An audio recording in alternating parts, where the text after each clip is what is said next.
ಲಾಲಿಸಬೇಕು ಅಪ್ಪಯ್ಯ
ನೀರು ಕುಣಿಯುವಾಗ ನನ್ನ ಬಾಲ್ಯ ನೆನಪಾಯ್ತಾಗ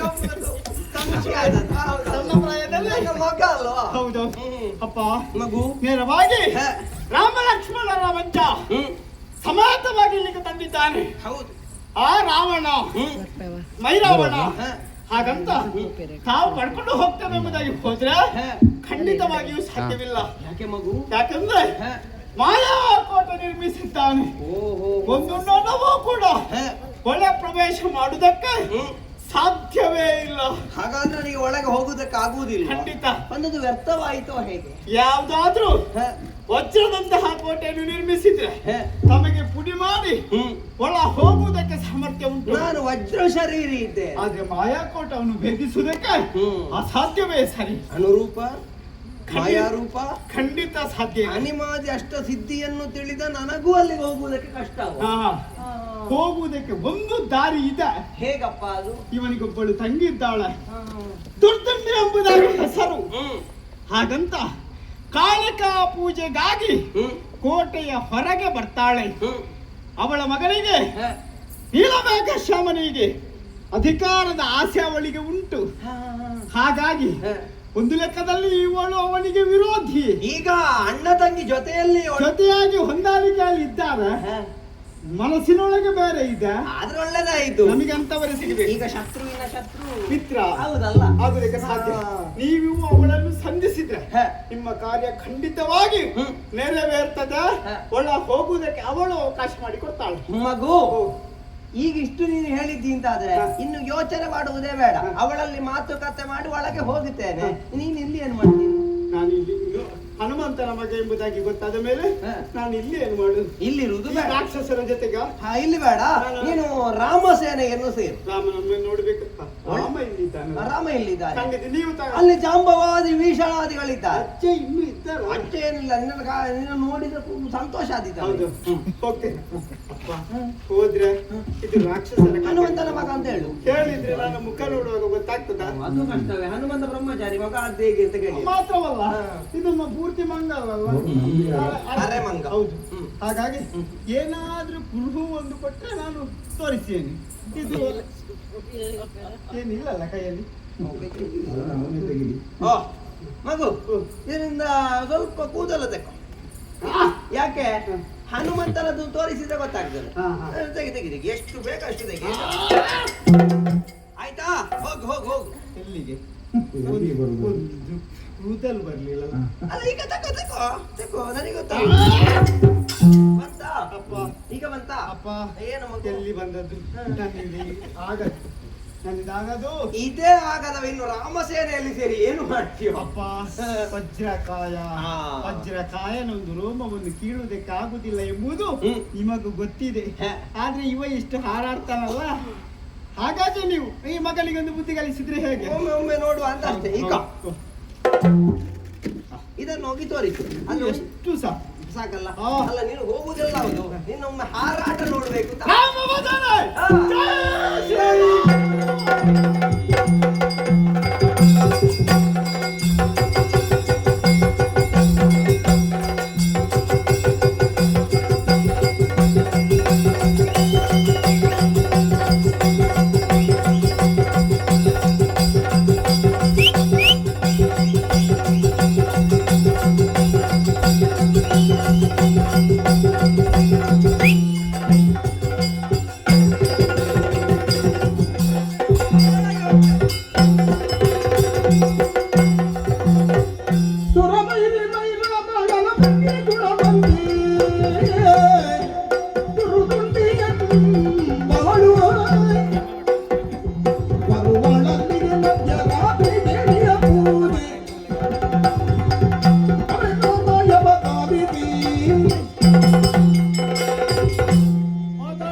ತಂಗಿಯಾದಂತಹ ದುರ್ದುಂಡಿ ನಾನೇ.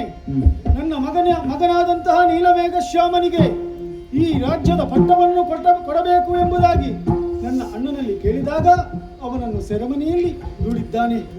ಆದ್ದರಿಂದ ನನಗೆ ಯಾರು ರಕ್ಷಣೆ ಎಂಬುದಾಗಿ, ನನ್ನ ಕಷ್ಟಕ್ಕೆ ಯಾರು ಮೊರೆಯನ್ನಿಕ್ಕುವುದು ಎಂಬುದಾಗಿ ಯೋಚಿಸಿದಾಗ ಆ ಕಾಳಿಕಾದೇವಿಯನ್ನೇ ಮೊರೆ ಹೊಕ್ಕಬೇಕು ಎಂಬುದಾಗಿ ಇದು ಕಾಳಿಕಾ ಮಂದಿರಕ್ಕೆ ಬಂದಿದ್ದೇನೆ. ಅಮ್ಮ ತಾಯೇ, ಜಯ ಜಯ ಜಗನ್ಮಾಯಿ ತಿಮ್ಮಯೇ, ಜಯ ಜಯ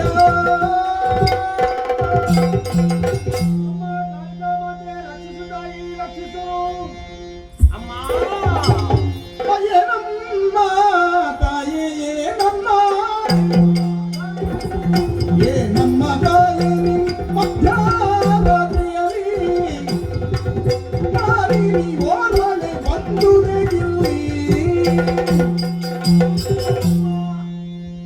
ಯಾರಪ್ಪ ನೀನು? ನಾನು ಹನುಮಂತ ಅಂತ. ಈಗ ನೀವು ಯಾಕಮ್ಮ ಈ ಮಧ್ಯರಾತ್ರಿ ಕಾಲದಲ್ಲಿ ಇಲ್ಲಿಗೆಲ್ಲ ಬರೋದು? ಹೆಂಗಸೆಲ್ಲ ಈ ರಾತ್ರಿಯ ವೇಳೆಗೆಲ್ಲ ಬರಬಾರ್ದು ತಾಯೇ. ದುಷ್ಟಗಳನ್ನ ತಂಗಿ ನಾನು ಬಂದ ಬಟ್ಟುದ ಬೀಳಲಿಂದೇನು, ದುಷ್ಟಗಳನ್ನ ತಂಗಿ ಇಷ್ಟನಾದಂತಹ ಮಹಿರಾವಣಕ್ಕಿನ ತಂಗಿ ನಾನಾಗಿದ್ದೇನೆ. ನನ್ನ ಹೆಸರು ದುರ್ದುಂಡಿ ಎಂಬುದಾಗಿ. ನನ್ನ ಮಗ ನೀಲಮೇಘ ಶ್ಯಾಮ ಈ ರಾಜ್ಯದ ಪಟ್ಟವನ್ನು ಆಳುತ್ತಾನೆ ಎಂಬುದಾಗಿ ಯಾವುದೋ ಜ್ಯೋತಿಷ್ಯರು ಅವನನ್ನು ಆಡಿದಂತೆ. ಅದಕ್ಕಾಗಿ ಅವನನ್ನು ಸೆರೆವಾಸದಲ್ಲಿಟ್ಟಿದ್ದಾನೆ. ನನ್ನ ಮಗನ ಸೆರೆಮನೆಯಿಂದ ಬಿಡುಗಡೆಗಾಗಿ ಆ ಕಾಳಿಕಾ ಮಾತೆಯ ಮನೆಯನ್ನು ಹೊತ್ತು ಕಾಳಿಕಾ ಮಾತೆ ಹೇಳೇ ಬಂದದ್ದು. ಕಾಳಿಕಾ ಮಾತೆ ಹೇಳಿ ನಿಮ್ಮ ಮಗನಿಗೆ ಭಟ್ಟ ನಾನು ಬಡಿಸ್ತೇನಮ್ಮ. ನೀ ಯಾರಯ್ಯ? ನಾನು ಹನುಮ ಅಂತ ರಾಮ ಸೇವಕ. ರಾಮ ಸೇವೆಯನ್ನು ಮಾಡುತ್ತಾ ಇಲ್ಲಿವರೆಗೆ ಬಂದೆ. ಬರುವುದಕ್ಕೆ ಕಾರಣ ಉಂಟು. ನನ್ನ ದೇವರನ್ನು ನಿನ್ನ ಅಣ್ಣ ಇಲ್ಲಿ ತಂದಿದ್ದಾರೆ. ಅದು ಬೇಡ, ಅದಿರ್ಲಿ. ನಿಮ್ಮ ಮಗ ಇದ್ದಾನಲ್ಲ ನೀಲಮೇಘ ಶ್ಯಾಮ, ಅವನಿಗೆ ಪಟ್ಟವನ್ನು ನಾನು ಕೊಡಿಸ್ತೇನೆ. ನನಗೆ ಒಮ್ಮೆ ಒಳಗೆ ಹೋಗುವುದಕ್ಕೊಂದು ಅವಕಾಶ ಕೊಡಿಸಿದ್ರೆ ಇಲ್ಲಿರುವಂತಹ 7 ಸುತ್ತಿನ ಕೋಟೆ ಅಭೇದ್ಯವಾದಂತಹ ಕೋಟೆ. ಪ್ರತಿಯೊಂದು ದ್ವಾರದಲ್ಲೂ ದ್ವಾರಪಾಲಕರಿದ್ದಾರೆ.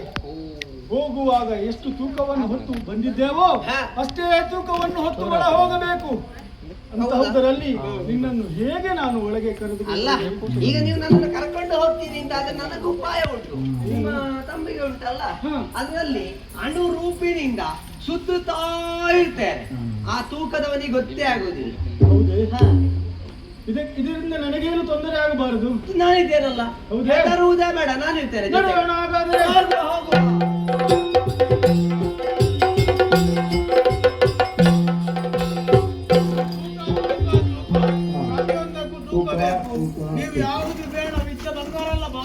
ಹಾಕುದಿದ್ರು ತೂಕ ಮಾಡಿ ಬಿಸಾಕಿ ಯಾಕೆ ಲೆಕ್ಕ ಬೇಕು ನೋಡು ಯಾರು ಬರ್ತಾರೆ ತೂಕ.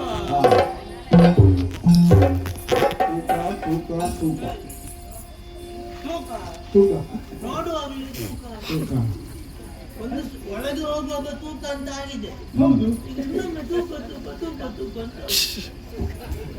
ಅಯ್ಯ ನಾನು ಯಾರು ಎಂಬುದಾಗಿ ಅರಿತವರಿದ್ದೀಯಲ್ವೇ? ಮಹಿರಾವಣನ ತಂಗಿಯಾದಂತಹ ದುರ್ದುಂಡಿ ನನ್ನನ್ನು ತೂಕ ಮಾಡುವುದೇ? ಅದು ತೂಕ ಇದು ತೂಕವೇ. ಈಗ ಕೈಯಲ್ಲಿ ಎಂತದ್ದು ಹಣ್ಣು ಕಾಯಿ ಹಣ್ಣು ಕೈ ಆದ್ರು ತೂಕ ಅಂತ ಆಗ್ತದೆ. ಹೌದೇ?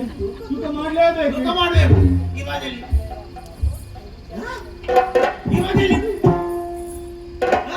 ಇವಾಗೆಲ್ಲಿಡು ಸರಿ ಇಲ್ಲ, ಹೆಚ್ಚುಂಟು ಇದ್ರಲ್ಲಿ. ಏನೋ ಒಂದು ಆಗಿದೆ ಇದರಲ್ಲಿ, ಬೇರೆ ಏನೋ ಇರಬೇಕು ಇದರಲ್ಲಿ.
ಪಾತಾಳ ಲಂಕೆಯಲ್ಲಿ ಒಮ್ಮಿಂದೊಮ್ಮೆ ಕೋಲಾಹಲ.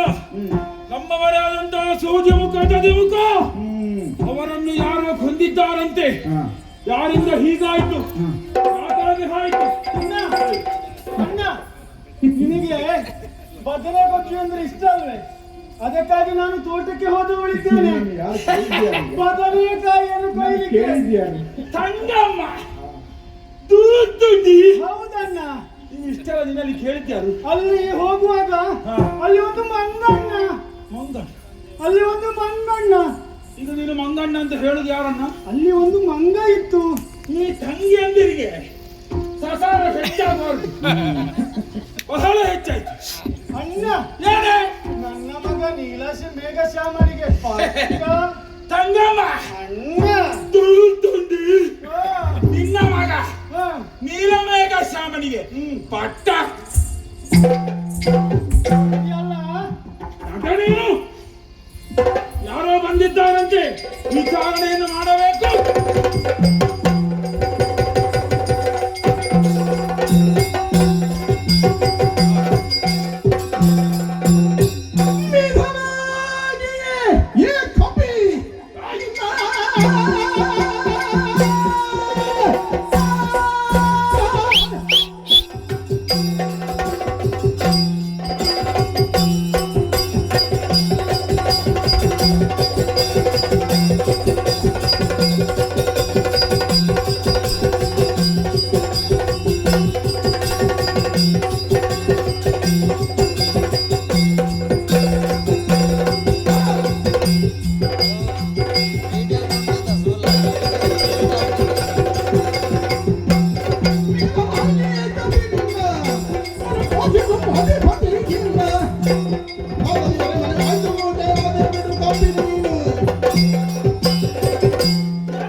ನಮ್ಮವರೇ ಆದಂತಹ ದದಿಮುಖ, ಸೂಜಿಮುಖ, ಸಿಂಹಮುಖ ಎಲ್ಲರನ್ನು ಕೊಂದಿದ್ಯಾ? ನಾನೇ ಕೊಂದದ್ದು. ನನ್ನ ತಂಗಿಯ ತಲೆಯನ್ನು ಹಾಳು ಮಾಡಿದ್ದು ನೀನೇ ಅಂತ ಕಾಣ್ತದೆ. ಯಾರು ನೀನು? ಯಾಕೆ ಬಂದೆ? ನನಗೂ ನಿನ್ನತ್ತಿರುವ ವೈರತ್ವವೇನು?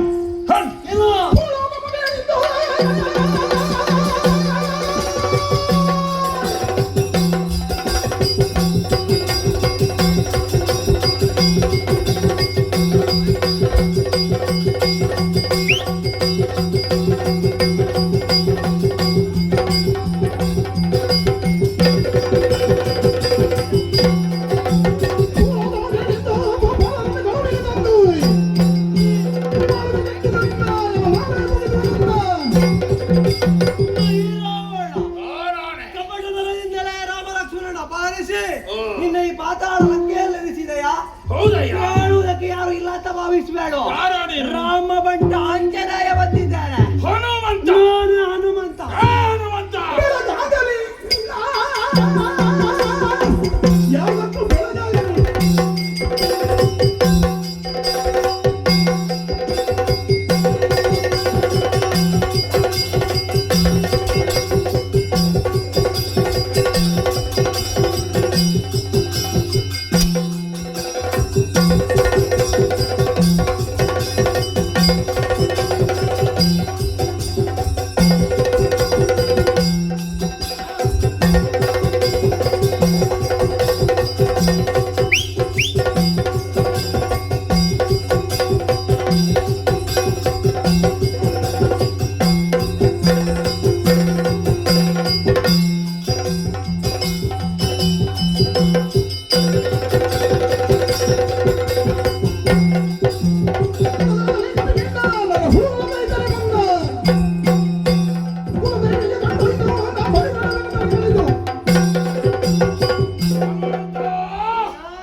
ರಾಮ ಲಕ್ಷ್ಮಣರ ರಕ್ಷಣೆಗಾಗಿ ಲಂಕೆಯಿಂದ ಪಾತಾಳ ಲಂಕೆಗೆ ಬಂದೆಯೋ? ಹೌದಾ?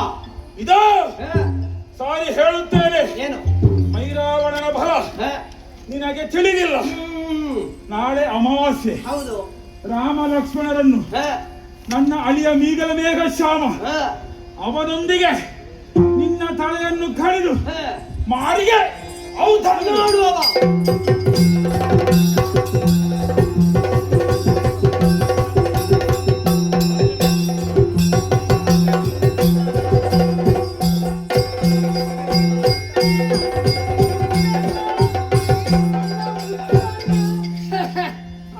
ತಂಗಿ ತುಂಡಿ ಎಲ್ಲಿಗೆ ಹೇಗೆ ಬರಬೇಕಂತ ಗೊತ್ತಿಲ್ಲ. ಮಾಡಿ ಹಿಡಿದವಳು ಏನ ಮುಟ್ಟಣ್ಣ. ಏನ ನಿನ್ನನ್ನು ನಾನು ಇವತ್ತು ಮುಟ್ಟುತ್ತಾನೆ. ಮತ್ತೆ ಏನೇ? ಹೆಣ್ಣು ಮಕ್ಕಳಿಗೆ 3 ದಿನ ಊಟ ಮಾಡಬೇಕಾ? ಅಲ್ಲ, ಮತ್ತೆ ಏನೇ? ಹೆಣ್ಣಳ ಮುಟ್ಟು. ಕೆಲವೊಮ್ಮೆ ತಗಣೆ ಹಾಗೆ ಮಾಡುದವಳು ಏನೇ? 3 ದಿನದ ಮುಟ್ಟು. ಅಶೌಚ. ಮಾರಿ ಸಂತಾನ ಎಲ್ಲಿಗೆ ಯಾವ ಹೊತ್ತಿಗೆ ಬರಬೇಕೆಂಬ ಪರಿಜ್ಞಾನ ಇಲ್ಲ ನಿನಗೆ. ಎಲ್ಲ ಶೌಚ, ಎಲ್ಲ ಶೌಚ. ಏನು? ನೀಲಮೇಘ ಶ್ಯಾಮನಿಗೆ ಪಟ್ಟ. ದೂರ್ದುಂಡಿ ನಿನ್ನ ಮಗ ನೀಲಮೇಘ ಶ್ಯಾಮನಿಗೆ ಚಟ್ಟ ಅಡಿಯೊಳಗೆ ಮಾರಿ ಹಿಡಿದವಳು ಯುದ್ಧದ ರಣೋತ್ಸಾಹವನ್ನು ಕುಂದಿಸಿದ್ದಾಳೆ. ಎಲ್ಲ ಶೌಚವಾಯಿತು. ಇನ್ನು ಹೋಗಿ ಸ್ನಾನ ಮಾಡಿ ಬರಬೇಕಷ್ಟೇ. ಅಲ್ಲಿಯ ತನಕ ಈ ಮಂಗನನ್ನು ಮಂಗ ಮಾಡಬೇಕಲ್ವಾ? ಆಟ ಆಡಬೇಕು. ಮಾಯಾವಿದ್ಯೆಯನ್ನೇ ರಚಿ ಡೊಂಬರನನ್ನು ಸೃಷ್ಟಿಸುತ್ತೇನೆ.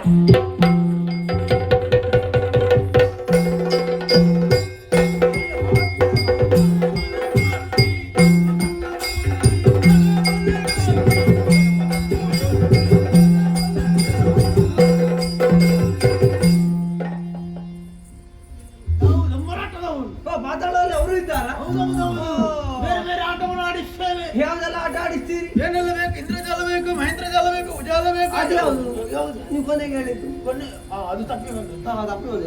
ತಪ್ಪಿ ಎಲ್ಲ ಬರಬಾರ್ದು. ಬೇರೆ ಬೇರೆ ಆಟವನ್ನು ಆಡಿಸ್ತೇವೆ. ಆಟವಾ? ಬಗೆ ಬಗೆ ಆಟವನ್ನು ನೀವು ಇಬ್ರು ಮಕ್ಕಳ ಆಟಕ್ಕೆ ಇರುವವರು? ಇವರು ಮಕ್ಕಳು. ಮತ್ತೆ ಯಾರಾದ್ರೂ ಇವರನ್ನು ಮಕ್ಕಳು ಅಂತ ಹೇಳಿ ಸಣ್ಣದಿದ್ದಾರೆ. ಅಯ್ಯೋ ಇವರ ಸಾಧನೆ ನಿಮಗೆ ಗೊತ್ತಿಲ್ಲ. ಚೆನ್ನಾಗೇ ಇದ್ದಾರೆ. ಇವರ ಒಳಗಿರುವಂತಹ ಶಕ್ತಿ ನಿಮಗೆ ಗೊತ್ತಿಲ್ಲ. ಏನು ಮಾಡ್ತಾರೆ ನೋಡಿ, ಮುಖ ಮಾತ್ರ ಸಣ್ಣ, ಇಷ್ಟು ಸಣ್ಣದು ಕಾಣಿಸುವುದು ದೇಹ. ನಮ್ಮಲ್ಲಿ ಇವ ಮುಂದೆ ಮುಂದೆ ನಿಂತು ಇವ ಕತ್ತಿ ಬಾಯಲ್ಲಿ ನೋಡಿ. ಅದು ಬೇಡ, ಅದು ಅಪಾಯ. ಅಪ್ಪಾಯ ಕತ್ತಿ ಬಾಯ ನೀನು ಬಿಟ್ಟು ಆಯ್ತು.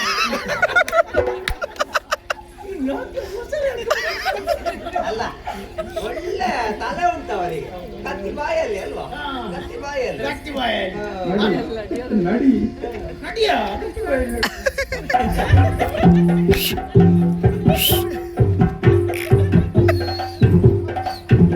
ನೀನು ಹೇಳಿದ್ದು ವಿಶೇಷ ಅಲ್ಲ, ಅವನ ನಡೆದ ಶೈಲಿ ಉಂಟಲ್ಲ ಅದು ವಿಶೇಷ. ಅದು ವಿಶೇಷ. ಇವ ಇದ್ದಾನಲ್ಲ, ಇವೇನು ಮಾಡ್ತಾರೆ? ಇವ ನಿಂತ್ರೆ ಕಾಣಿಸದಷ್ಟು ದೊಡ್ಡ ಗುಂಡಿ ತೆಗಿತಾನೆ. ಏ ಬೇಡಪ್ಪ, ಅಷ್ಟು ದೊಡ್ಡ ಹೊಂಡಲ್ಲಿ ಎಷ್ಟು ಸಣ್ಣ ಒಳ್ಳೆ ತೆಗಿಸಬಾರ್ದು. ಅದಕ್ಕೆ ಕೂಡ ಹೆಚ್ಚು ಹೊತ್ತು ಬೇಡ. ಮತ್ತೆ ಅದಕ್ಕೆ ನೀರೇ ಬೀಳುದಾ? ಹೆಚ್ಚು ಹೊತ್ತು ಬೇಡ. ಕಣ್ಣು ಮುಚ್ಚಿ ತೆಗೆಯುವುದಕ್ಕಿಂತ ಮೊದಲಾಗಿ ಅವ ತೆಗಿತಾರೆ. ಹೌದೌದು. ಒಮ್ಮೆ ನೋಡುವ ನೋಡುವ ನೋಡುವ. ಹೊಂಡ ತೆಗಿ, ಹೊಂಡ ತೆಗಿ. ಕಣ್ಣು ಹಚ್ಚು, ಕಣ್ಣು ಹಚ್ಚಿ. ಕಣ್ಣು ತೆಗಿ, ಕಣ್ಣು ಹೊಂಡ ಎಲ್ಲಿ ಉಂಟು? ಕಣ್ಣು ತೆಗಿ. ತೆಗ್ದೆ ಆಯ್ತು. ಹೊಂಡ ತೆಗ್ದೆ ಆಯ್ತು. ಹೊಂಡ ಎಲ್ಲಿ ಉಂಟಾ? ಮುಚ್ಚು ಅಡಿಯಲ್ಲಿ ಉಂಟು. ನಾವು ಹೇಳಿದಂತದ್ದು ನಿಂತ್ರೆ ಕಾಣಿಸದಷ್ಟು ದೊಡ್ಡ. ಸತ್ಯ ಇವರು ಮಕ್ಕಳಲ್ಲ, ಇವರು ಬಾಲ್ಯದಲ್ಲಿ. ನಾವು ಹೇಳಿದಂತದ್ದು ನಿಂತ್ರೆ ಕಾಣಿಸದ. ನಮ್ಮ ಈ ವಯಸ್ಸಲ್ಲಿ ಮಾಡ್ಬೇಕಾದ್ರೆ ಇವರು ಈಗಲೇ ಮಾಡಿ ಆಗಿದೆ. ಇನ್ನೊಂದು ವಿಶೇಷ ಉಂಟು. ಇವನಿಗೆ ಮೈಯಲ್ಲಿ ದೇವಿ ಬರ್ತದೆ. ದೇವಿ ಬರುದಾ? ಅದು ಯಾವ ದೇವಿ? ದೇವಿ ಬಂದ್ರೆ ಏನೆಲ್ಲ ಅವ ನೋಡದೆ ಹೇಳ್ತಾನೆ. ಹೌದು, ಅದೊಮ್ಮೆ ನೋಡ್ಬೇಕು ನನಗೆ. ನೋಡದೆ ಹೇಳ್ತಾನೆ. ನೋಡದೆ ಹೇಳುದನ್ನು ಒಮ್ಮೆ ನೋಡ್ಬೇಕು. ಈಗ ನೋಡಿ ಹೇಳಲಿಕ್ಕೆ ಆಗ್ತದೆ, ನೋಡದೆ ಹೇಳಲಿಕ್ಕೆ ಹೇಗೆ? ದೇವಿ ಬರ್ತದೆ ನೋಡದೆ. ಓಂ ಶ್ರೀಕಾಳಿ ಮಂಕಾಳಿ ಶ್ರೀಕಾಳಿ ಮಾತಕಾಳಿ ಅಮ್ಮ ಕಾಳಿಕಮ್ಮ. ಅದೆಲ್ಲಿ? ಕಾಳಿಕಮ್ಮ ನಾನು ಸರಿ ಹೇಳಿದ್ದೇನೆ. ಅದೇ ಕಾಳಿಕಾಂಬ. ಈಗ ನೋಡಿ, ನೀವು ಏನನ್ನಾದ್ರೂ ಮುಟ್ಟಿ ಅವ ನೋಡದೆ ಹೇಳ್ತಾನೆ. ಅವಾಗ ಅಮ್ಮ ಹೇಳುದು. ಹೌದಾ? ಅಮ್ಮ ಬಂದಾಗಿದ್ದೆ ನೋಡಿ. ಅಮ್ಮ ಕಾಳಿಕಮ್ಮ, ಅಂದು ಚಂಡಮುಂಡನ ತಲೆಯನ್ನು ಚೆಂಡಾಡಿದ ದೇವಿ ನೀನು. ಆ ತಲೆಯನ್ನು ಚೆಂಡಾಡಿದ ಆ ರೂಪವನ್ನು ಕಾಣುವಾಗ ನಮಗೆ ಹೆದರಿಕೆ ಆಯಿತು. ಅಂದಿನ ದಿವಸ ತಲೆಯನ್ನು ಚೆಂಡಾಡಿದ ದೇವಿ ಈಗ ಅವರು ಏನು ಮುಟ್ಟಿದ್ದಾರೆ?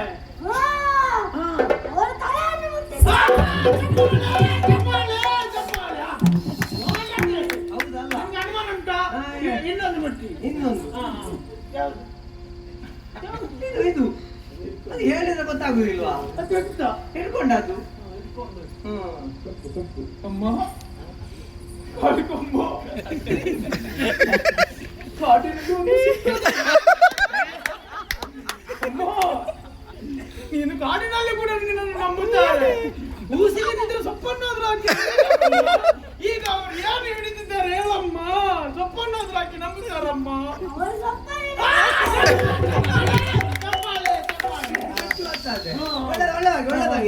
ಒಳ್ಳೆದಾಗಿದೆ. ಸಾಕಾ? ಅಮ್ಮ ಸಾಕಮ್ಮ, ಇವತ್ತಿಗೆ ಮುಗಿಯಿತು. ಅದೇನು ಸಾಕಮ್ಮ?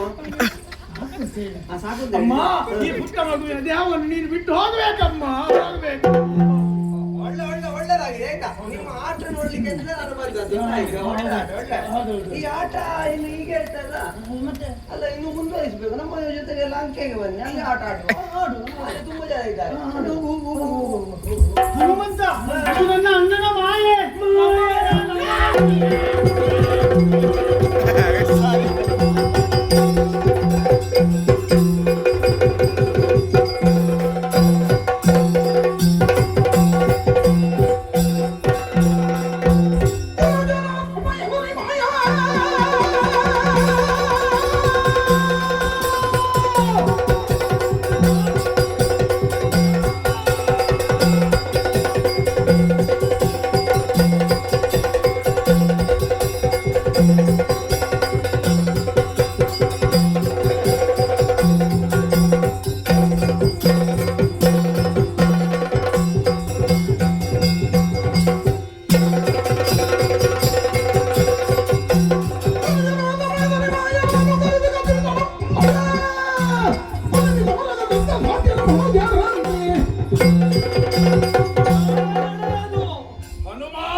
ಹೌದು. ಜಾಂಬವನಾಗಿ ಬಂದೆ, ಹಾ. ವಿಭೀಷಣನಾಗಿ ಬಂದೆ, ಎಲ್ಲರನ್ನು ಸುಗ್ರೀವನಾಗಿ ಬಂದೆ, ಹಾ. ಎಲ್ಲರನ್ನು ಘಾತಿಗಳಿಸಿದೆಯಾ? ಹಾ. ಮೈರಾವಣನ ಬಲ ಕುಂದಲಿಲ್ಲ. ಮತ್ತ ನನ್ನ ಪರಾಕ್ರಮ ಏನಂತ ತೋರಿಸುತ್ತೇನೆ.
ಶ್ಯಾಮನಿಗೆ ಈ ಲಂಕೆಯ ಸುವರ್ಣ ಲಂಕೆಯ ಪಟ್ಟವನ್ನು ಪಾತಾಳ ಲಂಕೆಯ ಪಟ್ಟವನ್ನು ನೀನು ಕಟ್ಟಿದವನಿದ್ದೀಯಾ? ತಾಯೇ, ಯಾವುದೇ ಒಂದು ಸಂದರ್ಭ ಎನ್ನುವುದು ಒದಗಿ ಬರುವುದು ಹೇಗೆ ಬಲ್ಲಿರ? ಹೇಗೆ?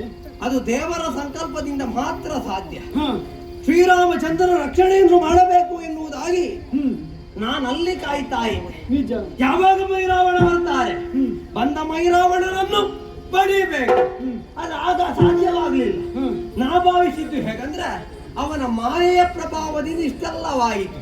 ಆದ್ರೆ ಅದಲ್ಲ ತಾಯಿ, ನಾನು ಇಲ್ಲಿಗೆ ಬರಬೇಕಿತ್ತು, ಪಾತಾಳಂತೆಯನ್ನು ಸೇರಿ ನಿಮಗೆ ಬಂದೊದಗಿದ ವಿಪತ್ತನ್ನು ಪರಿಹರಿಸಬೇಕಿತ್ತು. ಅದಕ್ಕಾಗಿ ಆ ದೇವರೇ ನನ್ನನ್ನು ಇಲ್ಲಿಗೆ ಕಳುಹಿಸಿದ್ದಾರೆ. ಮತ್ತೊಂದು, ರಾಮ ಎಲ್ಲಿಗೆ ಹೋಗಬೇಕು ಎನ್ನುವುದಾಗಿ ರಾಮ ಎನಿಸಿ ಹೊರಟದ್ದಲ್ಲ, ಕಾಲವೇ ಅವನನ್ನು ಕರೆದುಕೊಂಡು ಹೋದದ್ದು. ಲಂಕೆಗೆ ಬರಬೇಕು ಅಂತ ಮೊದಲ ಯೋಚಿಸಿ ಬಂದವನಲ್ಲ ರಾಮ. ಆದರೆ ಲಂಕೆಗೆ ಬರಬೇಕಾಗಿ ಬಂತು, ಅನೇಕ ಕಳರನ್ನು ಸಂಹರಿಸಬೇಕಾಗಿ ಬಂತು. ಮಾತ್ರವಲ್ಲದೆ ಈ ಪಾತಾಳಕ್ಕೆ ಬಂದದ್ದು ಯಾಕೆ? ನಿಮ್ಮ ಮಗನಿಗೆ ಪಟ್ಟವ ಕಟ್ಟುವುದಕ್ಕೋಸ್ಕರ. ಮಲಗಿದ್ದಾನೆ, ಹೌದು, ಮಲಗಿದವ ಮಲಗಿಯೇ ಇರ್ತಾನೆ. ಅವನ ಸೇವಕರಾದ ನಾನು ಸೇವೆ ಮಾಡ್ತೀನಿ. ಅಯ್ಯ, ನಿನ್ನ ಉಪಕಾರವನ್ನು ಮರೆಯುವುದಿಲ್ಲ. ಆಗಲಿ, ಕಳರ ನಾಶವಾದಲ್ಲಿಗೆ ಲೋಕಕ್ಕೆ ಮಂಗಳವಾಗಿದೆ. ಈ ಪುಣ್ಯ ಕಥಾನಕವನ್ನು ಶ್ರದ್ಧಾ ಭಕ್ತಿಯಿಂದ ವೀಕ್ಷಿಸಿದಂತಹ ನಿಮಗೂ, ಆಡಿದಂತಹ ನಮಗೂ, ನಾವು ನಂಬಿಕೊಂಡು ಬಂದಂತಹ ಮಹಾಗಣಪತಿ ದೇವರು, ಕಟೀಲು ದುರ್ಗಾಪರಮೇಶ್ವರ ದೇವರು ಅಷ್ಟೇ ಅಲ್ಲದೆ ಸ್ಥಳದಲ್ಲಿ ವಾಸವಾಗಿರುವ ಶನೀಶ್ವರ ದೇವರು ಆಯುಷ್ಯ ಆರೋಗ್ಯವನ್ನು ಕೊಟ್ಟು ಕರುಣಿಸಲಿ ಎಂದು ಬೇಡುತ್ತಾ ಕಥಾನಕ್ಯ ಮಂಗಳಗೀತೆಯನ್ನು ಮಾಡ್ತೇವೆ. ಭದ್ರಂ ಶಿವಂ. ಜಯ ಜಯ ಜಯ ಜಯ ಜಯ ತುನಮೋ, ಜಯ ಜಯ ಜಯ ಜಯ ಜಯ ತುನಮೋ, ಶರಣಾಗತ ಭಕ್ತರ ಪರಿಪಾಲಕ ದುರಿತ ನಿವಾರಕ ಭವಭಯಾರಗೆ, ಮಂಗಳಂ ಜಯ ಮಂಗಳಂ ಶಿವ ಮಂಗಳಂ ನಿಜ ಮಂಗಳಂ ಶ್ರೀ ಶನೀಶ್ವರಗೆ.